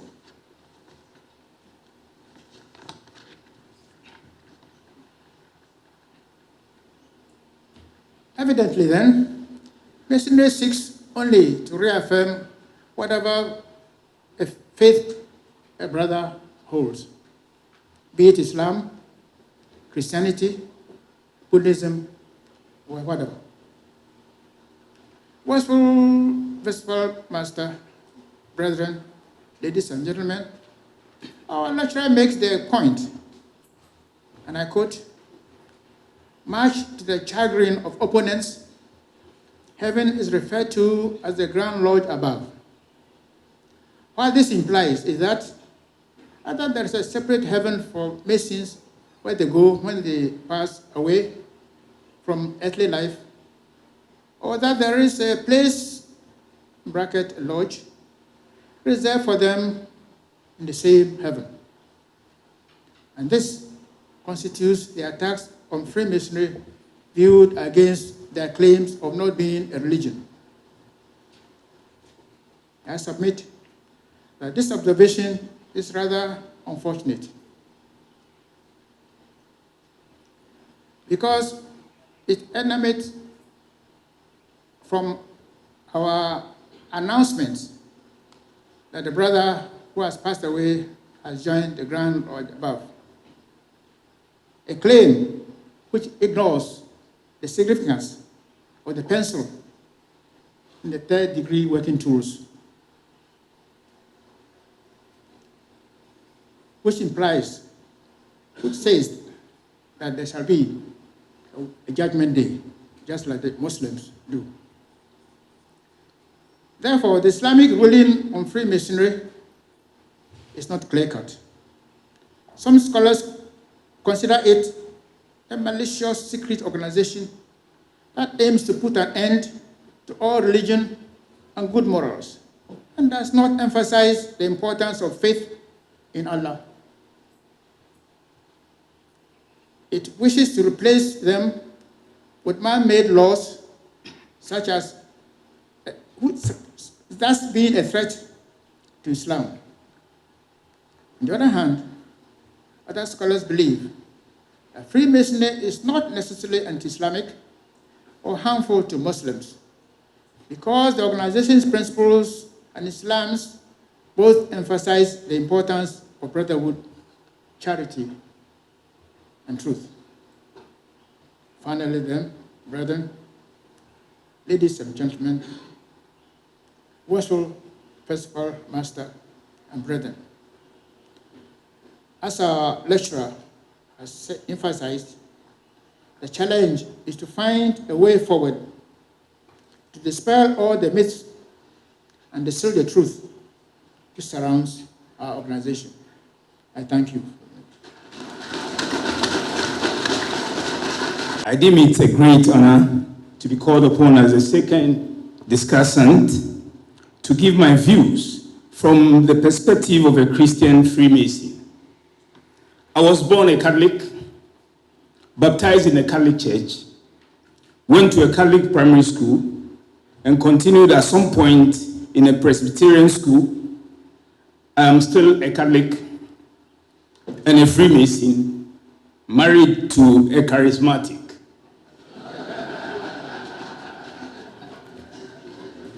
I'm extremely happy to say that the festival lecturer, Ambassador Mrs. Agri Olins, and the first discussant, a revered past Assistant District Grand Master, Worshipful Brother Mahama Seidu, have virtually completed the critical analysis of the topic and done justice to the related issues of dispelling the myth and distilling the truth about Freemasonry and religion, which have become an albatross on the necks of Masons, their families, and friends. At the risk of overly repeating what have already been so copiously expressed, I would like to add some more value, but permit me to borrow this fancy adage: a Korina and Kibia, no fenyamde ankokra. To wait, if you sat in a chief's council and could not offer any good advice, then it was better you didn't attend. Dispelling the myth. Brethren, ladies and gentlemen, what is of great concern to Christian Masons and non-Masons alike is the general negative perception that Freemasonry is a secret society shrouded in occultism. This myth has led to broken family relationships, lost jobs, and the separation of Masonic brethren from the very churches and religious institutions that groomed them. Today, several Christian Masons, particularly Catholics and Pentecostals, for fear of excommunication, have either stopped going to church regularly or are unable to openly disclose their Masonic linkage. It cannot be denied that for so many years, Freemasonry has been deliberately selected by the Christian churches as the subject of antagonistic speculation and controversies. The saddest part of all is that many Christians and Christian organizations are continuously brainwashed by their leaders who have read and studied extensively the subject of occultism, and therefore are well placed to understand and appreciate the essence and nature of the word in the context of metaphysics. Brethren, ladies and gentlemen, I will not dilate on its excellencies. To dispel this myth, allow me to reiterate some of the seemingly convincing arguments which are always put forward in support of the assertion that Freemasonry is the African type of occult. So they say Freemasonry is a secret society.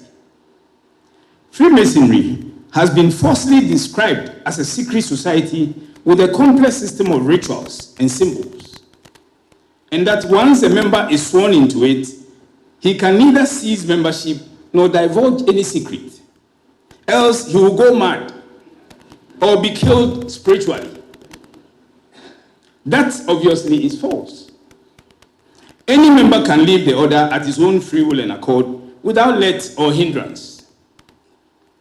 I would like my non-Mason Christians to be truthful to themselves and ponder over these simple questions regarding secrecy. Which society in a church does not have traditions, practices, beliefs that are not supposed to be divulged to others in the same church who are not members of that society? So is it out of place for Freemasons not to share their peculiar signs and tokens to the general public?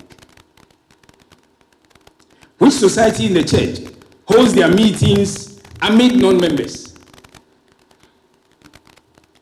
Why do churches sometimes shut their doors and bar entrance during sermons? Why is it that Roman Catholic fathers do not sit in the bishop's seat when they conduct mass in the absence of the bishop?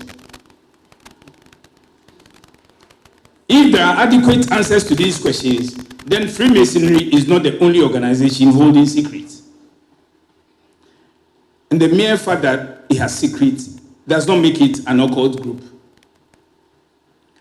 What the non-Mason needs to learn is that secrecy to a Mason is a virtue that professes patience and humility, to the extent that it places an obligation on our minds to respect the hierarchical nature of life.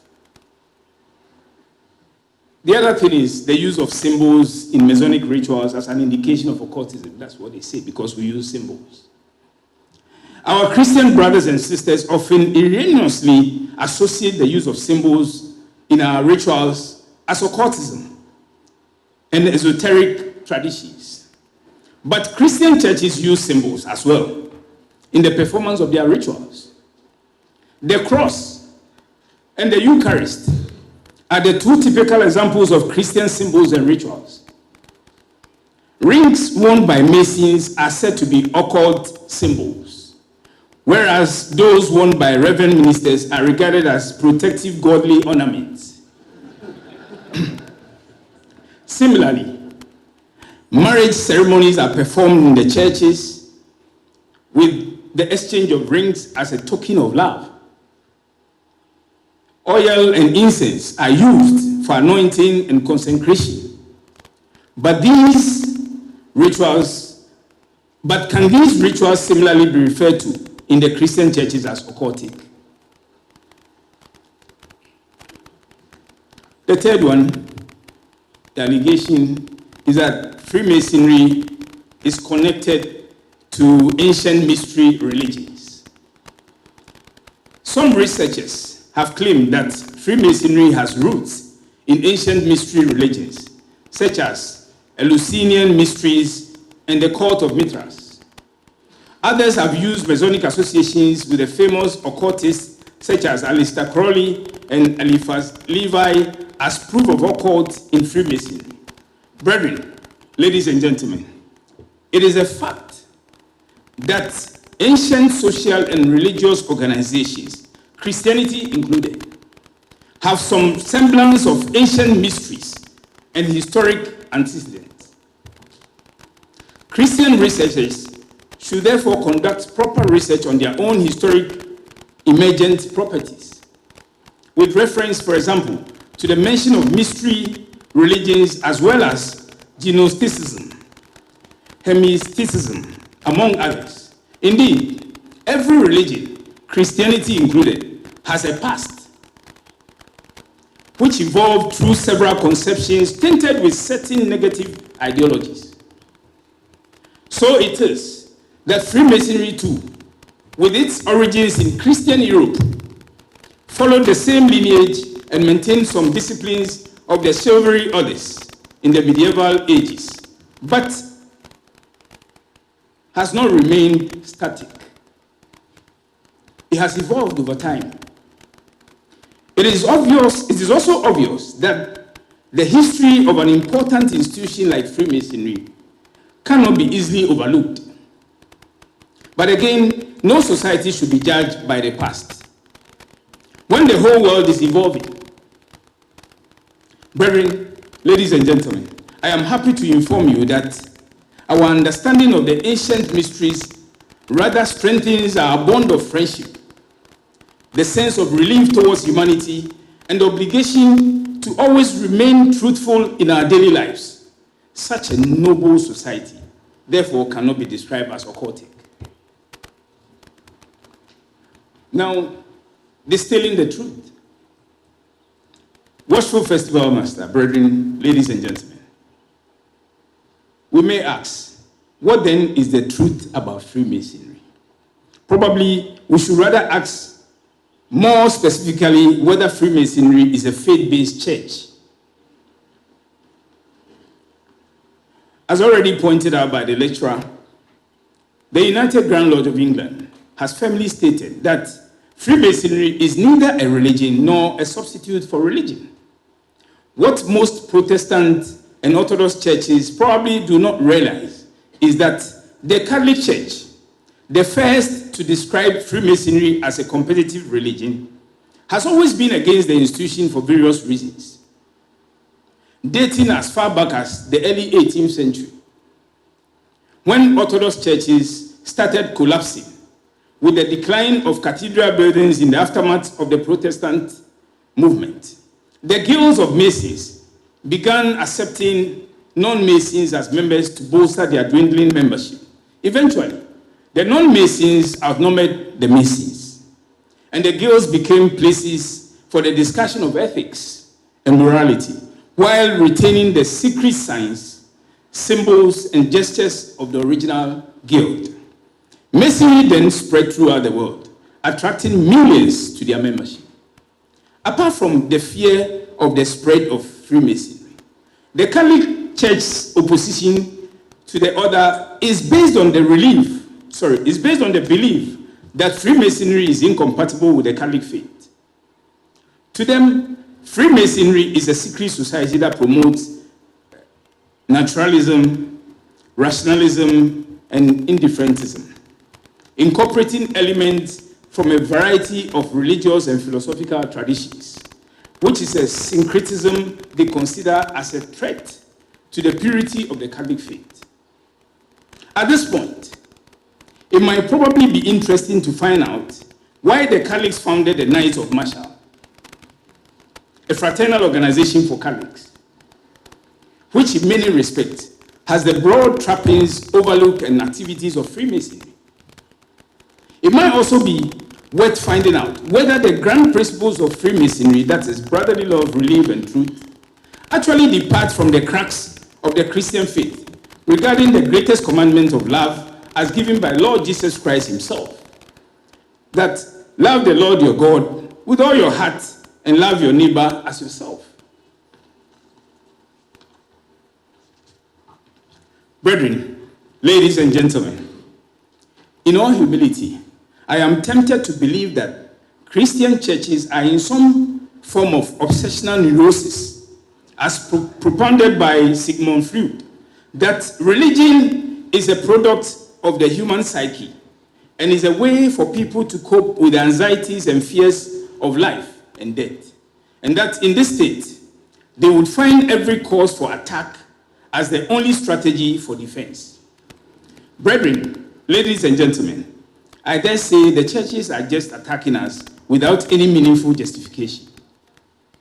The truth is Freemasonry is not a church, but will continue to practice all the Christian teachings that synchronizes with the tenets and principles of the craft, with the belief that our unshaking fidelity is rooted in God, the grand geometrician of the universe. Some major differences between Freemasonry and Christianity. The major differences can be found in the belief and teachings. Christianity is a monotheistic religion based on the belief in Jesus Christ as the Son of God, while Freemasonry is a philosophical and fraternal organization that does not require a specific religious belief except the belief in God, the supreme being, the same God that the Christians worship. The Rosqua, one of the most popular Masonic orders in the world, is open to master masons in craft masonry.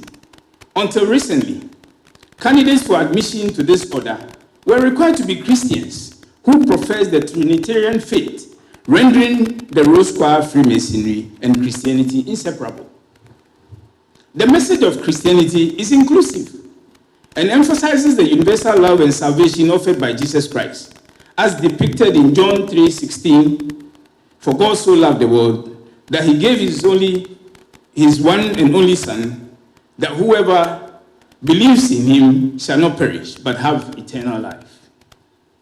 So to speak, God's love and salvation are for the entire world. It would appear, therefore, that Freemasonry, through its teachings of a more universalistic and humanistic message of brotherly love, relief, and truth, has taken the lead in recognizing that the love of God, which is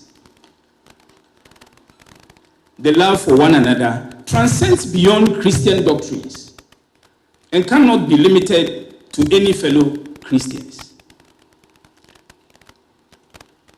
Demystifying the controversies. Generally, religion has often been a source of controversy and criticism through history and across cultures.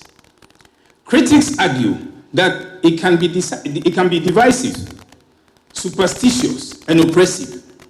Religion has been linked to violence, discrimination, and social conflict. However, proponents of religion maintain that it offers meaning, purpose, and moral guidance to its followers. They argue that religion can be a force for good in the world, promoting peace, compassion, and social justice. Brethren, ladies and gentlemen, if religion is peace, compassion, brotherly love, and truth, then Freemasonry is the best institution in the world, because Freemasonry is not a faith-based organization that professes the worship of a deity for sorcery, magic, deliverance, spiritual prophetic engagements. It is a fraternal society built on all the religious morals mentioned above and goes beyond religious diversity, even to the extent of demonstrating the love of God that unites all of us as children of God without discrimination. The way forward. Brethren, ladies and gentlemen, my recommendations for the way forward include: 1, to embark on serious Masonic education through lectures on our very Masonic foundations. To begin an organized propaganda, even among the youth, to let the world know exactly who we are and what we stand for. Charitable activities should be given prime place and well communicated to the general public to bring out the difference between Masons and the religious and other social organizations. We have to engage in aggressive membership drive, but still remain select to recruit youthful and good Masons so that Masonry will continue to be part of that philosophical institution that makes the world a better place for humanity and life after. In conclusion, Watchful Master, Right Watchful District Grand Master, distinguished guests, brethren, ladies and gentlemen, I wish to conclude by reiterating that Freemasonry has valuable secrets that we cherish so much, but it does not practice occultism. Neither is it in competition with any church. It is fundamentally a fraternal organization focused on personal development, fellowship, and moral principles, and does not offer any spiritual powers or material possessions to its members. I wish to thank the planning committee of this festival for giving me the opportunity to actively take part in this discourse. If any part of my presentation was offensive or irritating, please forgive me, because I did not intend to incur the displeasure of any group of Christians. Watchful Festival Master, Right Watchful District Grand Master, distinguished guests, brethren, ladies and gentlemen, in all humility, I thank you for the rapt attention and I greet you all.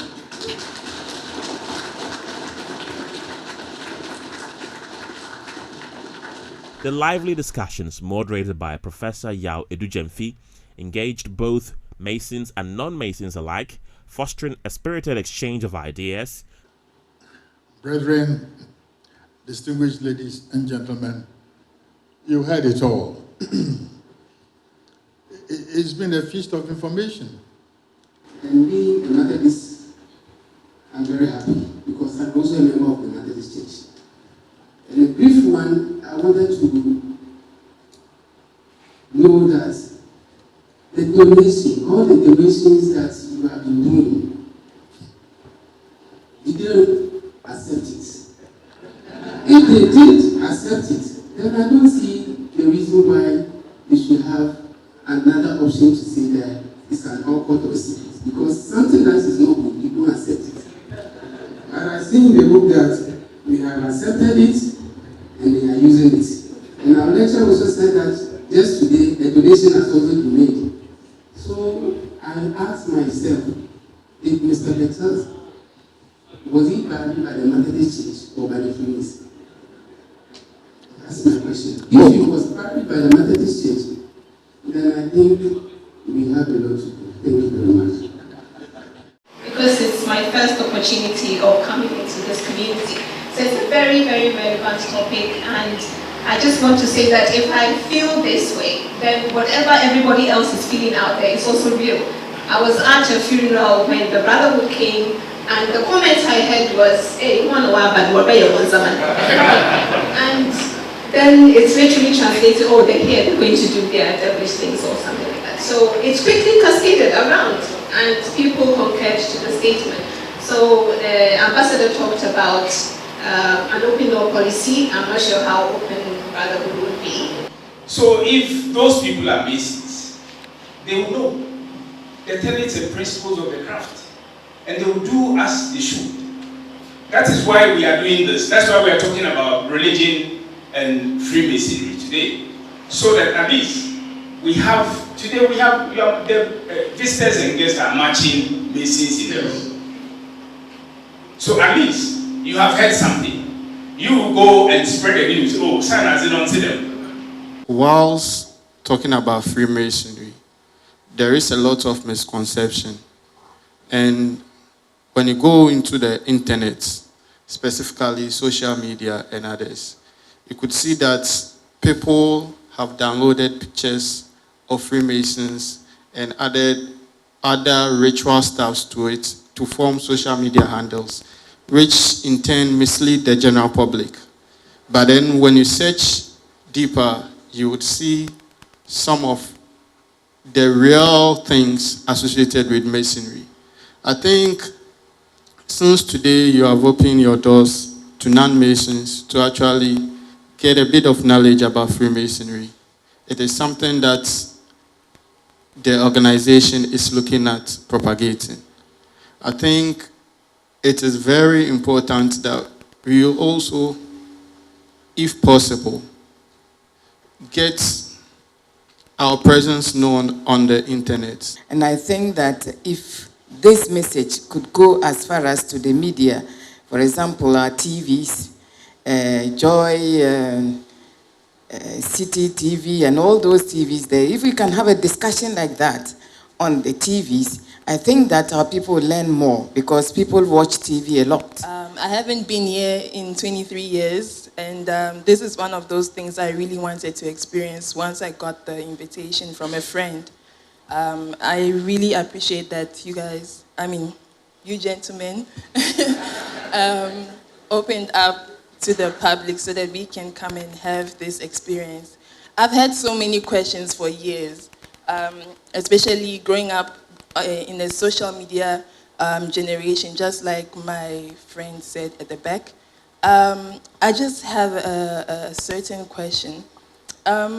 We've heard that there's different levels to Freemasonry, and I wanted to ask, how many levels are there, and how do you get to be the Grand Master of a district? Like, it looks like a very huge achievement. And yeah, I hope that you can help me understand how does one reach that level. Thank you so much. Concluding the ceremony, the District Grand Master addressed the participants before retiring with his delegation. As a Mason,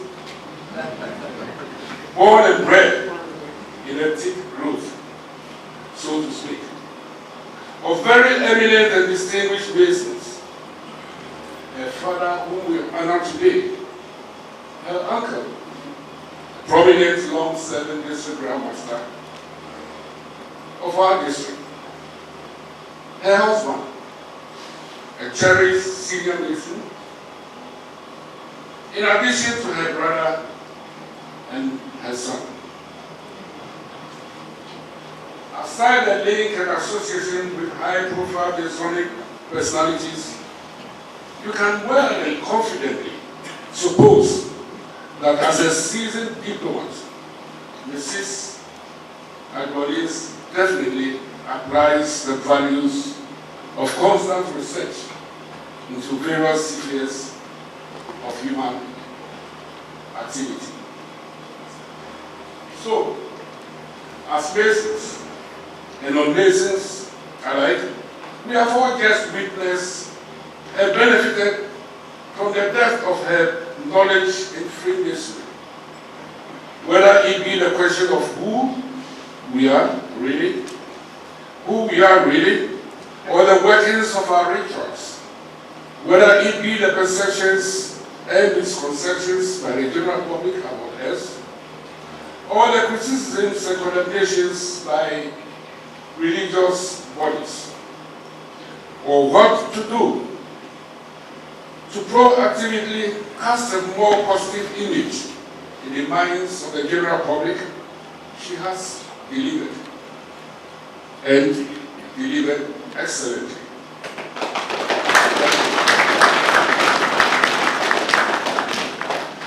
Your Excellency, Ambassador Mrs. Agbolis, permit me to express my deep gratitude to you for first accepting to deliver this topic at all, and then to sacrifice time to travel all the way from Accra, accompanied by your family, especially accompanied by your family to join us, Madam, your dear father.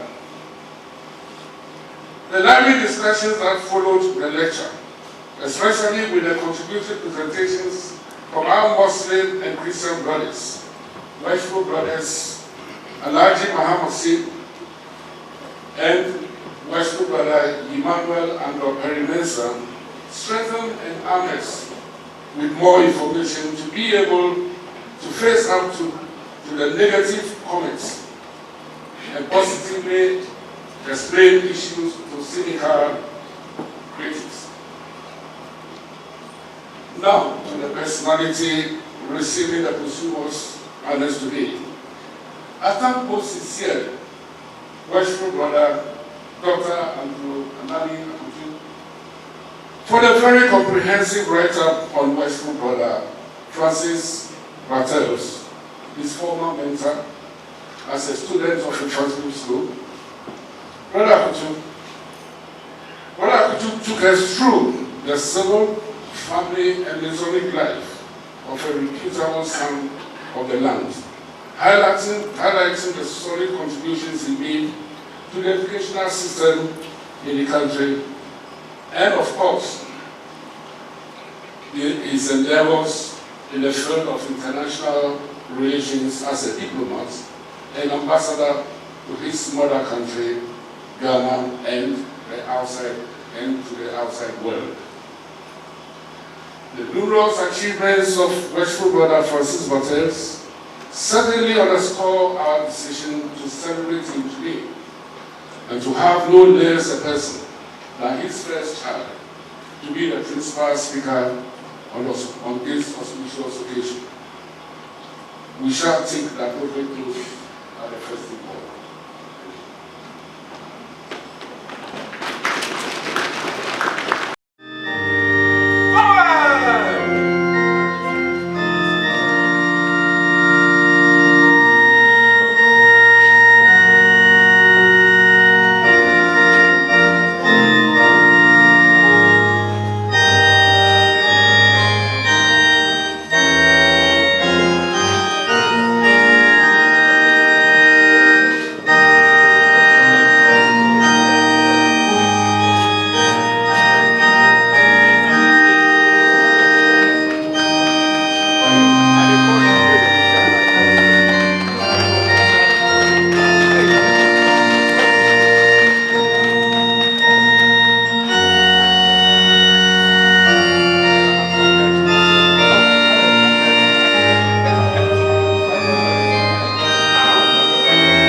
The event culminated in the banquet at Pimpamsie Hotel, celebrating the fellowship and camaraderie of Freemasons.